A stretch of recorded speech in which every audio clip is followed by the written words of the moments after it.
Cerita berlanjut dengan memperlihatkan kapal Great Eyrick yang telah berlabuh di dekat pantai Elbaf. Ada seorang anak yang bernama Colin meneriaki kapal tersebut dan mengatakan apakah mereka ingin mampir ke kedai untuk minum terlebih dahulu. Brogy di sana menjawabnya dengan menyilangkan tangannya dan berkata, tidak. Lalu anak kecil tersebut pun kemudian bergegas untuk mengikuti kapal tersebut dan akan segera berangkat menuju ke dunia matahari. Sang gadis bar pun menitipkan beberapa makanan ke karakter yang bernama Ripley. Colin mengatakan bahwa bajak laut tersebut membawa serta kapten mereka Dory dan juga Brogy. Dan bertanya apakah gadis bar tersebut mengetahui tentang kedua raksasa ini. Di sini Akagami pun mengatakan nama dari seorang Yonko yaitu Luffy si topi jerami. Anak ini pun kemudian bergegas menuju ke dunia matahari dan ingin bertemu dengan Luffy di sana. Di sisi yang lainnya, kita diperlihatkan Hairudin dan juga Stanson sudah melihat kapal Great Eyrick melewati jalur pelangi yang akan mengarah menuju ke atas pulau tepatnya pada sisi di mana pedang tertancap. Sementara itu, kru bajak laut Tupin Jerami melihat ada pelangi di depan mereka. Mereka semua terkesima dengan kemegahan dari pulau yang memiliki sisi ciri khas yang unik, apalagi mereka sekarang akan menaiki pulau tersebut dengan menggunakan jalur pelangi. Ternyata pada percakapan berikutnya, Brogy mengatakan bahwa pelangi tersebut dibuat menggunakan alat lukis. Ini mirip seperti balok batu dan mereka semua tentu masih belum paham bagaimana cara kerjanya. Setelah itu, mereka semua bersiap untuk melaju di atas pelangi dengan kapal mereka yang sudah ada pada posisi vertikal. Di sini para raksasa menjelaskan bahwa desa Elbaf terletak di atas dari pohon ini. Kita bisa langsung ke tempat tujuan tersebut dengan menggunakan jalur pelangi ini dan tidak perlu lagi dari dunia bawah dulu untuk memasuki area tersebut. Sementara itu, di sisi yang lainnya Luffy segera melewati hutan dan dia naik awan untuk bisa melihat adanya desa. Great Eyrick pun melintasi pelangi yang dibuat oleh para raksasa yang akan menuju ke desa Elbaf. Brogy pun menjelaskan bahwa Elbaf ini memiliki 3 tingkatan dari atas. Ada yang namanya dunia surga, tingkatan keduanya bernama dunia matahari, dan yang paling bawah disebut sebagai dunia alam baka. Ada banyak pedesaan di tempat tinggal raksasa tersebut dan mereka tinggal di dunia matahari yang disinari matahari. Tempat tersebut begitu luas sampai tidak bisa melihat keseluruhannya. Dan itu adalah desa kami. Mereka semua kemudian sampai di dekat dengan kaki gunung dan para raksasa pun menyarankan agar mereka berpegangan kuat karena kapal akan segera naik tegak lurus. Kapal ini pun serasa melakukan jalur pendakian ekstrim untuk menuju ke atas sana. Para raksasa mengatakan bahwa setelah sampai di sana mereka pun akan segera menikmati jamuan makan. Mereka tentu masih ada yang belum percaya bahwa memang benar pelangi adalah alat yang digunakan mereka untuk menyeberangi. Dan benar saja kita melihat pemandangan yang indah. Bagaimana ini diisi dengan kapal raksasa beserta dengan skoci yang Hairudin pakai melintasi langit-langit dengan burung yang berada di sampingnya. Para raksasa menjelaskan bahwa pelangi ini mengalir tanpa ada perlawanan gelombang. Jadi begitu mulai berlayar, mereka akan terus bisa untuk melaju mencapai tujuan mereka. Di sisi yang lainnya Hairudin pun bertanya pada raksasa, apakah topi jerami berada di kapalnya tersebut? Dia sudah mempersiapkan rusa yang dia tangkap sebelumnya yang akan dijadikan hadiah jamuan untuk bajak laut topi jerami yang sudah sampai di pulau tersebut. Beralih ke jembatan gantung yang menghubungkan alam baka dan dunia matahari. Selain pelangi yang dimaksud para raksasa mengantar kelompok Robin, memang ada satu jalur lagi untuk mengarah ke dunia matahari ini yaitu jembatan gantung tempat dari Luffy dan kelompoknya sekarang berada. Ini artinya bahwa ada 2 jalur yang bisa dilalui menuju ke dunia matahari tersebut. Dan jalur yang Luffy pilih adalah jalur yang agak sulit. Karena ini memang merupakan jembatan yang harus dilewati oleh seseorang. Di sini pun terjadi pertemuan antara Goldberg, Jet, dan juga Luffy. Raksasa wanita ini benar-benar sangat menyukai manusia kecil seperti Luffy. Dia membawa Luffy di tangannya. Mereka berdua pun mengatakan bahwa Road itu ternyata adalah orang yang benar-benar aneh. Jadi dia tidak akan memasukkan Luffy ke dalam kandang. Atau semacamnya seperti yang dilakukan oleh Road ini kemarin. Jet kemudian mengatakan bahwa Luffy ini seperti diseret paksa ke sini, dan ini adalah perbuatan orang aneh tersebut.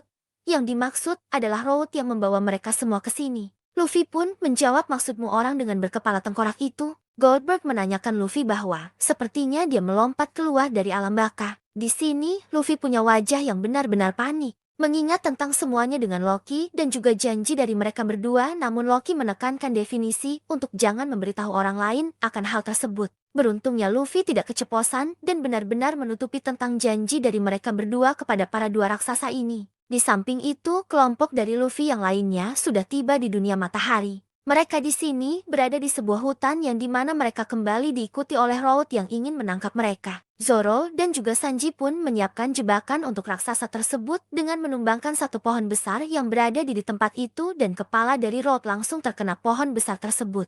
Kemudian di belakang mereka Jerk dan juga Goldberg berhasil untuk mendekati mereka semua. Dan lantas mereka berdua pun memukuli Road karena sudah berupaya untuk menangkap bajak laut topi jerami dari awal pertemuan mereka ke sana. Luffy dan kelompoknya pun kemudian kembali bersatu bersamaan dengan kapal mereka yang sudah dibawa oleh sang raksasa. Dua raksasa kelompok dari Hairudin ini pun memperkenalkan diri mereka kepada kru bajak laut topi jerami yang ada di sana. Para raksasa meminta maaf karena mereka harus melewati pengalaman yang sangat buruk setelah jauh-jauh ke sini, dan mulai sekarang mereka pun akan mengantar bajak laut ini ke tempat lainnya yang bergabung bersama mereka. Luffy tentu dengan semangat mengatakan, Desa Elbaf tentu ada di tingkat ini. Dilihatkan flashback di mana Luffy juga usap kegirangan untuk suatu hari nanti pasti akan berlabuh di Pulau Elbaf, dan harapan mereka pun akhirnya tercapai dengan melihat sendiri keindahan kota ini yang mereka mimpi-mimpikan. Tidak hanya mereka, terlihat bagaimana reaksi dari kru yang lain. Luffy, Usopp, dan juga Chopper pun syok melihat teman-teman mereka yang lain menaiki sebuah pelangi aneh seperti layaknya jalan dan menuju ke arah dari mereka. Lalu diperlihatkan sebuah hutan yang ada sesosok pria bertopi kasa yang menghampiri binatang sejenis beruang yang ada di sana. Ukuran yang luar biasa besar itu merupakan pemandangan yang mengharukan.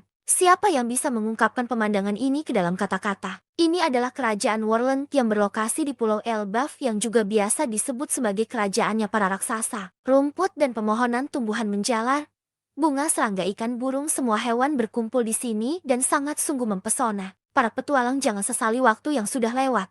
Tapi terkait dengan pulau misteri yang bernama Elbaf ini, aku ingin kalian mencatat satu hal. Aku ingin kalian selalu mengingatnya dalam hati. Jangan berlama-lama menetap di pulau ini. Ini ditulis oleh petualang yang bernama Louis Arnold. Sebuah petualangan besar akhirnya dimulai. Diperlihatkan flashback di 22 tahun yang lalu, tepatnya pada insiden kejadian Ohara. Kilas balik ini terlihat di sudut pandang dari Spandin yang menceritakan beberapa kejadian yang dia lihat pada saat insiden mengerikan tersebut terjadi. Dia mengatakan bahwa tragedi itu masih membuatnya merinding dengan melihat kapal evakuasi yang membawa penduduk sipil tiba-tiba saja meledak dan ditelan api. Dia juga mendengar beberapa teriakan dari api yang membara tersebut dan tidak henti-hentinya terngiang di telinganya. Spandin dan para bawahannya ini pun mengira bahwa itu adalah ulah dari Nico Robin yang bisa untuk menenggelamkan kapal angkatan laut. Dia bagaikan iblis yang menjelma sebagai anak-anak. Mereka juga memerintahkan bahwa tidak ada yang boleh membiarkan dunia tahu tentang insiden tersebut, karena ini benar-benar brutal, sampai membuat anak-anak trauma jika mendengar hal tersebut. Para marinir ini pun kemudian menghasut beberapa orang yang ada di sana bahwa Nico Robin inilah biang keladi dari semua ini. Mereka menjelaskan bahwa kalau dari orang-orang tersebut melihat anak kecil iblis ini langsung saja melapor pada mereka. Di kepala mereka sekarang bahwa Nico Robin ini memang mempunyai mata seperti orang yang suka menghilangkan nyawa dan dia juga memiliki tidak terpelajar namun tidak punya perasaan sama sekali. Jadi banyak sekali yang menganggap bahwa Robin ini adalah pelaku utamanya dan marinir pun memberikan hadiah nilai buruan dari anak iblis ini saat itu juga dan para masyarakat pun ingin sekali untuk memburunya dan menangkapnya untuk diserahkan kepada marinir. Lalu memperlihatkan bagaimana adanya caci maki dari orang-orang tersebut saat memburu Robin dan terlihat juga Nico Robin benar-benar frustrasi dan juga stres dengan kehidupannya saat ini setelah dia kabur dari Ohara. Dia menjadi seperti gelandangan dengan memakan makanan sampah. Tubuhnya juga diselimuti oleh pakaian yang lusuh, dan hidupnya sekarang sendirian tanpa tujuan arah kemana dia akan pergi. Kemudian di balik rasa tidak bergunanya hidup Nico Robin, dia pun memutuskan untuk terjun dari atas tebing menuju ke lautan. Namun di saat inilah dia mengingat kata-kata dari ibunya dan juga Jaguar de Saul. Ibunya berteriak, "Hiduplah Robin." Sementara itu, Saul memberikan petua kepadanya dengan berkata bahwa suatu hari nanti kau pasti akan menemukan temanmu. Robin di sana mengatakan bahwa dia tidak takut akan semuanya. Namun Saul pun menyarankan jika ada hal yang menyakitkan, maka tertawalah seperti tertawaku. Itu akan jadi hal yang baik kemudian. Robin pun terlihat dipaksa untuk mencuri dan menghabisi nyawa demi uang, dan banyak sekali yang memanfaatkan hal ini.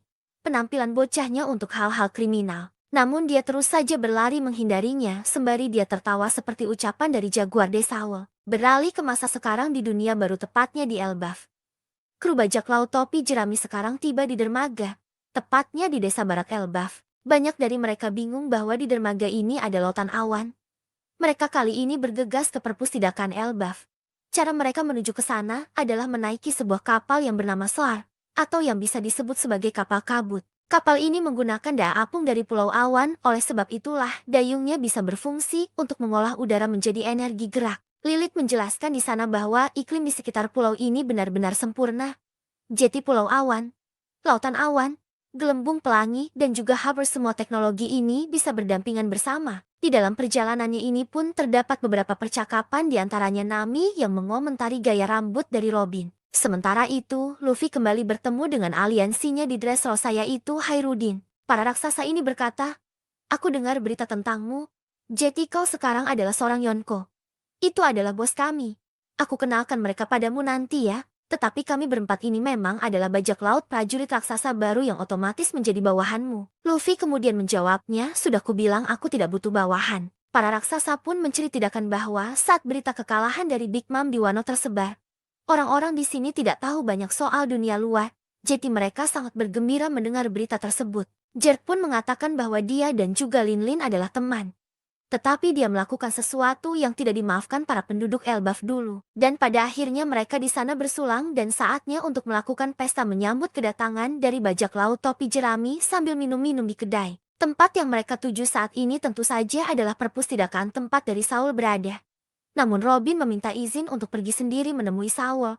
Teman-temannya tidak membiarkannya pergi sendiri begitu saja. Lalu mereka ingin ikut juga. Luffy menjawab alasannya kenapa dia ikut bertemu dengan Saul adalah dia sebagai kapten juga harus berterima kasih kepada orang yang telah menjaga krunya. Jet mengatakan bahwa Saul Sensei ingin memperlihatkan perpustakaan pada Robin. Jadi kita akan ke sekolah di bawah sana. Saul mengajar pelajaran sejarah dan mendiskusikan berbagai buku. Lalu diperlihatkan rumah khas Elbaf diikuti dengan beberapa air terjun yang mengelilinginya. Para raksasa berkata, "Ini adalah Warrior Spring." Dan di tepi pantainya adalah perpustakaan burung hantu. Mata air yang mereka lihat di sana terlihat seperti pantai karena saking besarnya. Raksasa kemudian menjelaskan bahwa itu memang adalah pantai yang terbentuk dari fosilisasi bagian dari pohon yang termakan cuaca. Tidak ada pasang, tapi karena air terjunnya ada gelombang yang terbentuk. Robin pun terlihat berdebar-debar karena ini adalah pertama kalinya dia akan melihat sahabat baiknya. Namun tiba-tiba saja ada seseorang yang mengatakan bahwa Saul ini jatuh dan tidak bisa bangun. Para kru yang lain kesal mendengarnya. Mereka berteriak, "Ayolah kami datang jauh-jauh untuk bertemu dia. Ini adalah reuni dengan penyelamat Robin setelah 22 tahun dan kau mengatakan dia terjatuh." Chopper mengatakan bahwa, "Aku dokter dan aku bisa memeriksanya sekarang." Tiba-tiba saja terlihat Saul yang terjatuh di pinggir pantai seperti pingsan, namun anehnya Robin mengatakan bahwa itu adalah hal yang bodoh. Robin mengatakan bahwa dia akan pergi ke sana sendirian dan para krunya ini diperintahkan untuk diam saja di sana. Robin pun mendekati raksasa tersebut dan tiba-tiba saja Saul mengagetkannya. Saul bertanya pada Robin apakah dia terkejut akan hal tersebut. Jaguar de Saul shouting dengan mengatakan bahwa meminta maaf atas apa yang dia lakukan saat bertemu dengannya. Sekarang karena tentu dia bukan anak kecil lagi. Robin meresponnya bahwa tawa aneh dari Saul masih belum saja berubah dari dulu. Robin kemudian naik ke telapak tangan dari Saul di sana. Ada percakapan bahwa Saul mengatakan bahwa Robin semakin cantik saja dan dia mengingatkan dirinya pada Nico Olivia. Flashback pun terjadi di mana saat itu ada pertemuan terakhir antara Robin dan juga ibunya. Ibunya mengatakan bahwa mereka tidak boleh menyerah karena pada masa depan Robinlah yang dia harapkan. Saul menanyakan kepada Robin apakah dia sudah mendengar pengumuman dengan dikatidakan oleh Vegapunk. Sejarah diceritakan oleh pemenang. Itulah kata-kata yang ditinggalkan Ohara yang seharusnya terkubur dalam sejarah. Tapi suara para cendekiawan Ohara telah terdengar. Vegapunk itu adalah seorang ilmuwan, jadi dia tidak akan mencoba untuk memberi ceramah soal apa yang baik dan apa yang jahat. Dia tetap mempertaruhkan nyawanya untuk mengatakan hal tersebut. Ohara dan Vegapunk telah membuat sebuah langkah besar ke depan. Jadi aku yakin itu akan segera merubah dunia ini. Robin kemudian menanyakan bekas luka bakar yang ada pada wajah dari Saul. Saul kemudian menjelaskan bahwa dia pun juga kaget dengan ketahanan tubuhnya. Di saat-saat terakhirnya pada insiden Ohara tersebut, entah bagaimana dia terjebur ke laut dan sepertinya api dari pulau itu melelehkan es dan dia pun juga jatuh ke laut. Robin pun mengatakan untuk menyudahi cerita menyedihkan tersebut dan dia berkata bahwa, "Pujilah aku, karena aku tetap hidup sampai sekarang." Saul pun menjawab, "Tentu saja anak kecil sepertimu sudah dikejar-kejar oleh seluruh dunia. Kau telah hidup dengan baik Robin selama 22 tahun. Sekarang kau pergi untuk menemuiku. Di sini ada sedikit flashback dari Robin kecil yang menanyakan ke dirinya sendiri bahwa kenapa dia harus hidup karena dia benar-benar saat itu ingin nyawanya berakhir saja. Lalu momen mengharukan terjadi, di mana Saul dan juga Robin berlinang air mata satu sama yang lainnya, diikuti dengan beberapa banyak laut topi jerami yang juga ikut terharu. Sementara itu, sang kapten mereka yaitu Luffy terlihat senang akan pertemuan ini dan tersenyum lebar. Reuni yang sangat menyentuh. Cerita berlanjut dengan memperlihatkan Luffy yang berterima kasih atas apa yang sudah diperbuat oleh Saul karena sudah menjaga teman baiknya dengan baik. Luffy berkata, Paman Saul salah satu dari nakamaku bersamamu, dan sangat lama itu adalah kehormatan besar karena telah menjaganya selama ini. Jadi aku berterima kasih dan izinkan aku untuk memperkenalkan diriku sendiri. Orang-orang di sana pun kebingungan karena pelafaran Luffy ini mirip seperti seorang layaknya Yakuza. Sanji pun mengatakan apa yang sedang kau katakan? Dan di mana kau belajar tentang hal itu Luffy? Saul pun menjawabnya bahwa aku tahu kau Luffy. Kau adalah orang terkenal sekarang, jadi kau akhirnya bertemu dengan mereka semua ya Robin. Robin pun mengatakan bahwa sama seperti yang kau bilang. Aku akhirnya menemukan mereka dan mereka adalah teman terbaikku saat ini. Itu berarti mereka akan terus melindungi orang sepertiku. Kru bajak laut topi jerami pun kembali terlihat bersedih dan berteriak. Kami akan selalu melindunginya selamanya. Saul pun kemudian berterima kasih banyak kepada para teman-teman Robin yang baik ini.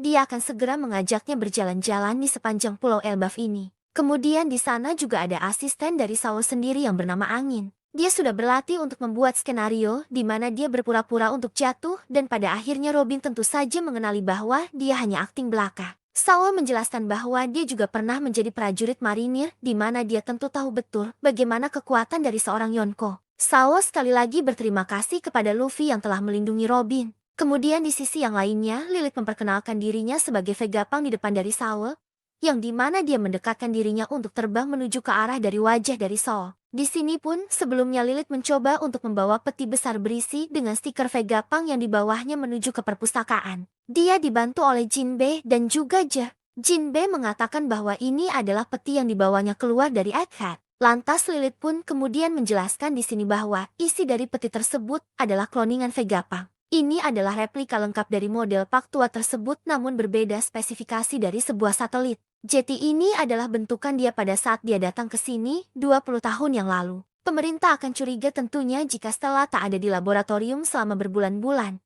Jadi dia membuat kloningan ini untuk datang ke Pulau Elbaf. Lilith kemudian berhasil membawa benda ini keluar dari Pulau Egghead. Dia kemudian berencana untuk langsung membangun laboratorium yang baru di tempat tersebut. Sementara itu, Bonnie yang berpesan bahwa apa bisa Lilith ini mencoba untuk memperbaiki ayahnya kembali, dan Leo tentu menjawabnya bisa. Di sana juga ada momen Saul yang kebingungan bahwa dia mengatakan jika kau benar-benar Vegapunk. Ini pasti sudah menyenangkan dengan reuni 20 tahun yang lalu. Namun aku tidak bisa membayangkan mengapa kau sekarang berubah menjadi seorang wanita. Lilith kemudian mengatakan bahwa jangan khawatir tentang hal tersebut. Dia akan menjelaskan kepada Saul sedikit demi sedikit di dalam perjalanannya nanti. Kita pun diperlihatkan bagaimana tampilan dari asisten Saul yang ternyata dia adalah seorang dokter. Perempuan raksasa ini bernama Anji. Anji di sini pun menjelaskan bahwa bajak laut topi jerami dapat menemukan perpustakaan terbaik dan juga sekolah yang paling baik di dalam Pulau Elbaf yang ada di sini. Sebenarnya di sini sudah musim semi dan ini merupakan taman bermain untuk anak-anak. Jika aku bertanya kepada mereka untuk diam demi akting yang dilakukan oleh Saul, pada saat dia berpura-pura terjatuh di hadapan dari Robin sebelumnya, sekarang posisi dari Anji ini sendiri akan menjadi pemandu dari bajak laut topi jerami yang akan mengelilingi tempat Ariel di mana mereka berada saat ini. Mendengar hal tersebut Luffy dan juga Usopp tentu sangat benar-benar bersemangat. Mereka pun akan berkenalan dengan beberapa anak-anak berbakat dan juga berpendidikan di Warrior of Elbaf. Sekarang diperlihatkan Walrus School, di mana ini adalah sekolah untuk anak-anak yang 20 tahun yang lalu dibuka langsung oleh Profesor Saul, dengan request dari Raja sebelumnya. Jadi dengan kata lainnya ini adalah sekolah untuk membentuk para prajurit-prajurit Elbaf dari mereka masih kecil. Kemudian di sini Saul pun memerintahkan Anji dan juga Jerk ini untuk membawa beberapa kru bajak ke laut topi jerami untuk berkeliling sesuai dengan keinginan mereka sendiri.